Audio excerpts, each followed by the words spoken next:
तर मला वाटतं हे हास्यास्पद आहे. दानवेंनी थोडा इतकं चिडून किंवा कुणावरचा ताव कुठं काढू नये. सभागृहाची गरिमा विरोधी पक्ष नेताच जर अशा पद्धतीनं घालवत असेल तर त्यांना राजीनामा देऊन मोकळं व्हावं. मात्र गेल्या काही दिवसांपासून राजकारणाची पातळी आहे ती खालावत चालली असं म्हणायचं का?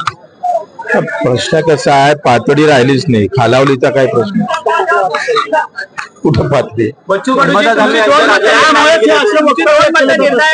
या सगळ्या विधान परिषदेच्या निवडणुकीत तुम्ही सातत्याने महायुतीच्या विरोधात तुम्ही संभाषण करत होतात, बोलत होतात. ती 2 मतं कोणाच्या पारड्यात पडणार असं सांगितलं तर ते मला असं वाटतं भंग होईल असं.